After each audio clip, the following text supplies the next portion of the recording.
Good day, students. You are welcome to Scholars Universal School. This is our government class. The topic we are going to consider today is the Independence Constitution of Nigeria. The Independence Constitution in Nigeria. But before we now go into the contents of this topic, let me quickly remind you our last lesson, which is the Littleton Constitution, and we said in that Littleton Constitution, the Littleton Constitution came up as a result of defects in that of Maverson Constitution. So, and it came into effect in 1954, and that constitution made Littleton as the Governor General or the Governor General of the country, Nigeria. Then we talk about the features of the constitution. So we said the constitution fully introduced uh, federalism in Nigeria, federal structure in Nigeria. Then don't forget that we made to understand that it's provided for the uh, office of the premiers in Nigeria. Then it make provisions for the revenue sharing allocation, so on and so forth. And we also talk about the advantages and disadvantages, don't forget that. But in order not to waste our time, let us go into the details of independence constitution. So when we talk about this independence constitution, this constitution is a constitution that led Nigeria to freedom from foreign rule.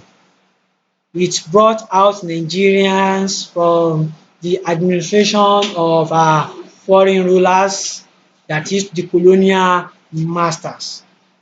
If you can recall, in the Littleton Constitution, we had constitutional conferences in London, Lagos, and other ones in Ibadan as well, towards the independence towards the independence of Nigeria, and also various constitutions that were used in the country. So this constitution made the foundation for true picture of Nigerians governance and administration in Nigeria. And it was on this particular independence constitution that all the constitution made available, amended to date, were even based on. You know, when we talk about constitution, is subject of modification and amendment to suit emergent issues in the country. You know, the constitution deals with human beings, and there's no how when you deal with human beings, new issues, new matters arise, new matters arise every time. So, and we have to, and there must be a kind of arrangement to suit such. So now, the picture here where we have our cursor is just the picture of our military men during the independence ceremony. This is events. This also is one of the events at the independence ceremony.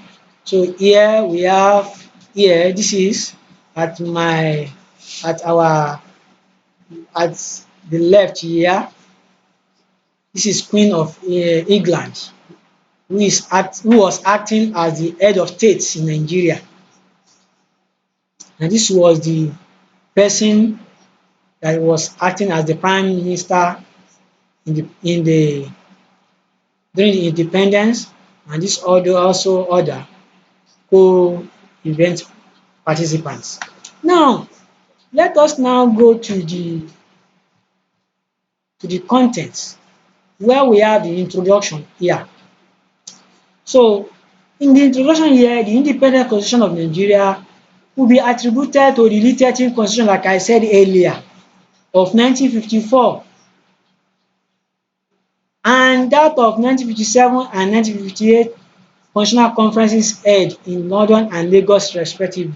Now, what that is telling us is that after that of late 13 constitution conferences in London and Lagos, other ones held again in 1957 and 1958, to address the deficiencies or defects in the late 13 constitution, and this constitution was made to correct those deficiencies. And don't forget that it was a kind of a colonialism constitution, and this independence constitution is talking about what? Our homemade constitution in the country. So therefore, that was that about that introduction to the constitution. So this picture is showing the picture of our reputable leaders here. So here we have some leaders here. This is Dr. Nnamdi Azikiwe at the left, followed by Sir Ahmadu Bello, the Prime Minister, Alhaji Tafawa Balewa, then Chief Obafemi Awolowo. These are our prominent leaders that we had then, and the foreigners. Yeah. So let us now go to the features of the independence constitution in Nigeria. So the attribute of the independence constitution in Nigeria, one of them is that the constitution introduced a parliamentary system of government. The constitution introduced a parliamentary system of government. So what we are saying about this is that the independence constitution introduced parliamentary system of government. Now, this parliamentary system of government that we are talking about is a type of government that our colonial master had in practice. That is the British. The Britain was using the word parliamentary system of government. So being the type of government used or practiced by the colonial country, the country Nigeria also took the same or adopted the same form of government. Now, when we say parliamentary system of government, we are talking about a type of government where we have a prime minister as an executive or head of government. Then we have another person as a head of state that performs ceremonial functions in the society. And as at that time, we had our prime minister as the person of Sir Tafawa Balewa, and the Queen of England was the head of state that time, but she ceased to be the head of state in 1963. Take note of that, it's a WAEC question. Queen of England ceased to be the head of state in Nigeria in 1963. So take note of that. So in that constitution, we have what you call bicameralous type of government. So thank you. Then let's go to the second one. The second one is that it established two legislative houses at both federal and regional levels. Don't forget that right from the time of the late 13th constitution, we had regional assemblies, and we had what? We had the federal assembly as well. But we didn't have a kind of two legislative houses which we call bicameral legislature. There was nothing like that. But this constitution provided for bicameral legislature at the federal, where we have upper chamber and the what? And the lower chamber. So then we recall in our previous classes in JSS1 when we talk about the legislature. So we had bicameral legislation in practice in this started from this independence constitution and up to date. Then the third one here is that the prime minister and regional premier had executive powers conferred on them. The prime ministers the prime minister and the regional premier had executive powers conferred on them. So what we are saying with this is that the prime minister possess the real executive power, and this power is to formulate policies, rules and regulations, enforcing the laws, execution of government powers were conferred on the prime minister and the premiers at each region to exercise the functions that they are saddled with, or the responsibility which they are saddled with, that is they have to carry out. Then the other one is that, which is number 4, is that the federal legislature were empowered to make law to address times of war and other emergencies.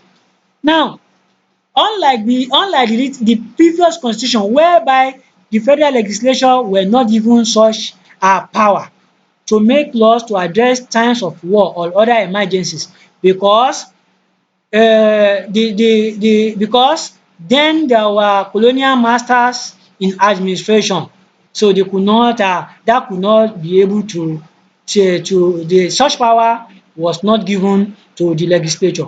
But because this one is our own homemade constitution, and it is a constitution towards the independence of our country as a sovereign nation, that is a country free from other free from the external control or external influences and law making or enforcement. So that constitution actually empower the lawmakers the lawmakers to be able to make laws that will make them to stand on their own in case of emergency, as a state that has experienced what you call sovereignty, freedom from any form of external control. Then the another feature is that qualification for Nigerian citizenship were defined. That is, for somebody to be a bona fide Nigerian citizen, to enjoy certain rights, privilege,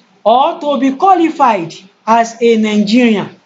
So certain qualification were made or were provided in the constitution. For instance, for somebody for somebody to become a a citizen in Nigeria, such person must be a citizen by birth. That's one.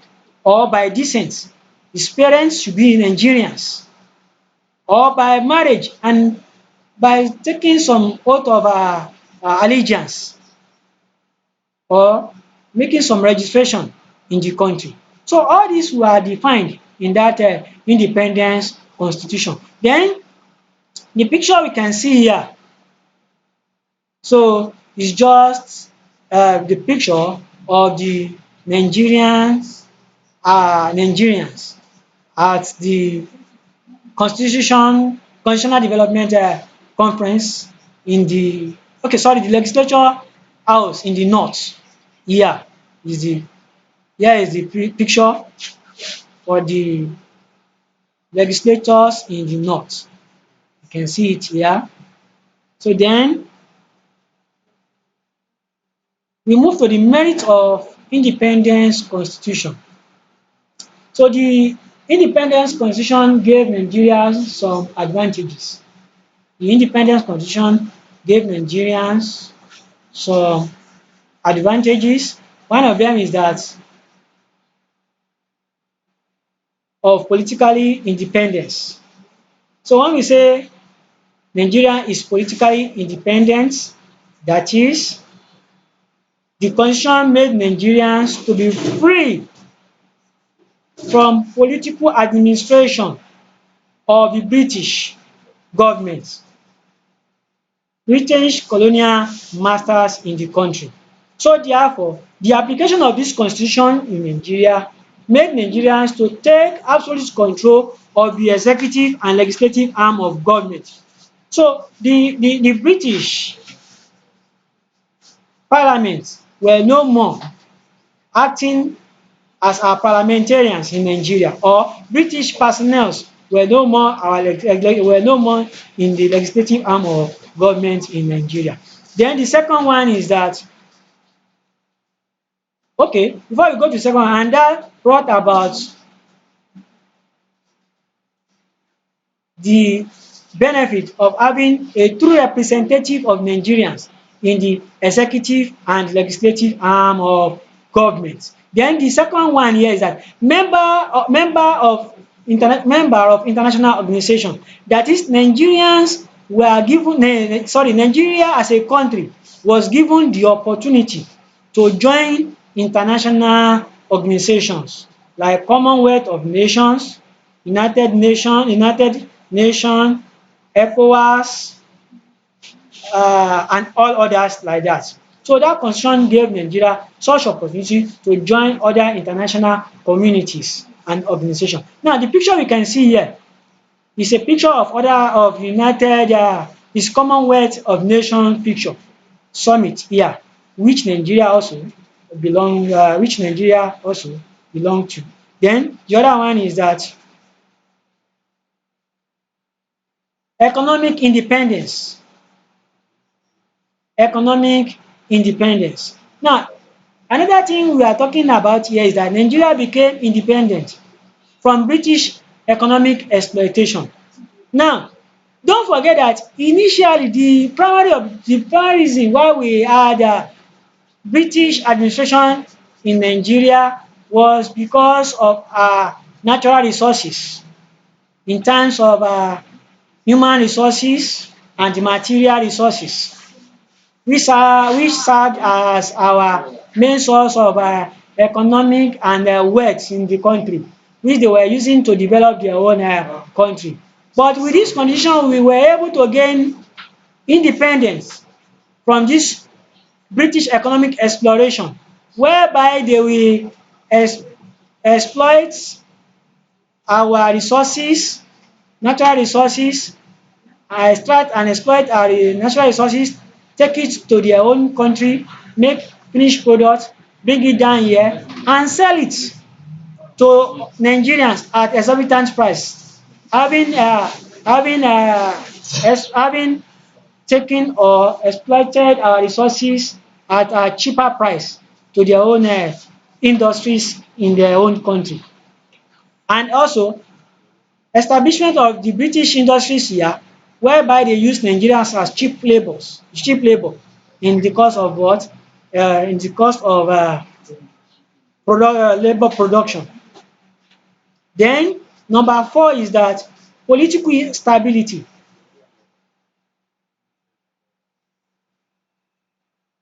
The constitution also ensured that Nigeria had political stability by retaining and safeguarding the existing regions and their boundaries. So the regions and boundaries that were given, that were divided among the Nigeria ethnic groups, so the constitution ensured that there is a kind of political stability on them, so that there will be no a kind of instability. So when we say political stability, we are talking about in a case whereby no changes, no incessant change in the political administration of such a region. Then employment opportunity is another advantage which the independence constitution brought to Nigeria. Employment opportunity were created for Nigerians in the civil service. So instead of having many Nigerians in the civil service as puppets, and many of the British at the top managerial hierarchy and other areas dominating Nigerians were able to get employment opportunity in the civil service, and that created avenues for many Nigerians to be employed. Then another one is the disadvantages or the merits of the independence constitution. Now, number one is that many issues remained unsolved. So there are many problems facing the country that this independence constitution could not be able to solve based on the technicality and systemic problem or ethnic problems that is involved. Now that was involved, and now when we talk about such problem is how to divide or to share revenue between the center and the region. That is one of that which we have explained in our previous class.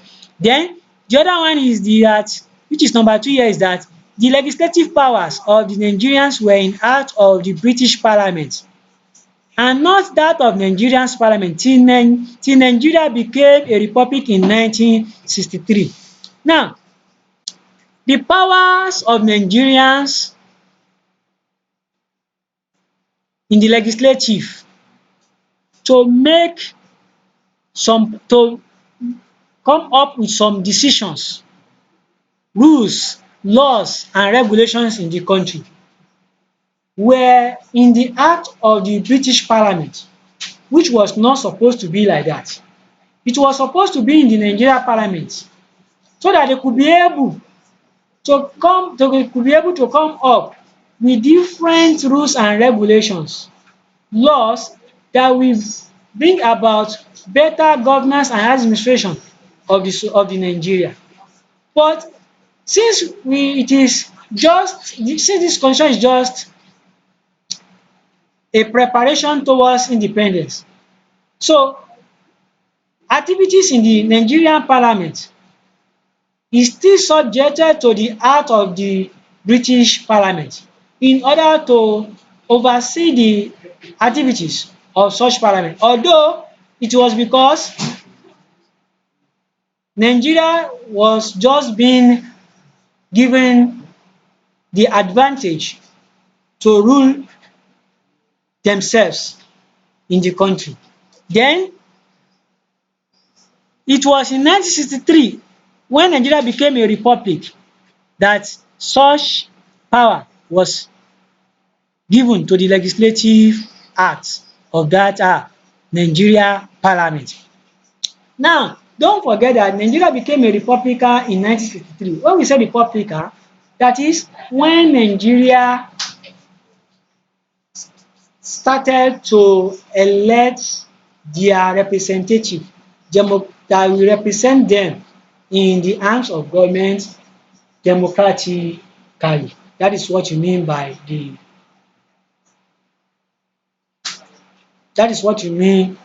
that Republic of 1963. So Nigeria was able to democratically elect those who will represent them in 1963. Then the third one is that the Queen of England remained the constitutional ceremonial head of state of Nigeria. So the Queen of England remained the constitutional ceremonial head of state of Nigeria in that 1960 independence constitution. The Queen of England remained the ceremonial head of state. So she ceased to be the ceremonial head of state in Nigeria in 1963 when we became a republic. So that was not supposed to be like that. Then so she was the one performing ceremonial functions in the country. So another one is that Nigeria's highest court of appeal was that judicial committee of the Privy Council of British above Nigeria Supreme Court. Now what we are saying is that when there was need for any appellation on any court proceedings in Nigeria, that is when somebody is willing to appeal against the justice administered by the court in Nigeria concerning this constitution, people were not able to appeal in Nigeria Supreme Court, to appeal in Nigeria. So such appeal will be referred to the Judicial Privy Committee Council of British, Judicial Privy Committee Council of the British. And this Judicial Privy Committee Council of the British was above Nigeria Supreme Court, which was not supposed to be like that. When we talk about the hierarchy of courts, the country Supreme Court is the hierarchy, the highest hierarchy, and any decision made at this court is final. But it was not like that in the independence constitution, whereby the Judicial Privy Committee of the British was above the Supreme Court, and this also affected the independence of judiciary of our country Nigeria. Then another point here is that another point for that number 5 is that senators were not elected but appointed by regional government. So in that constitution, legislators, senators were supposed to be elected by the electorate to represent them from various constituencies or electoral districts, but it was not done that way.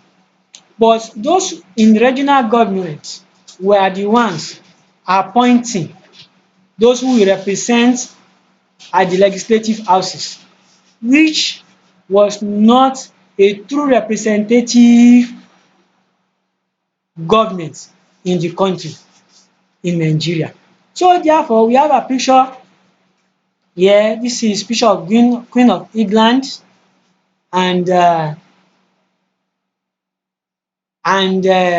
Prime Minister exchanging pleasantries here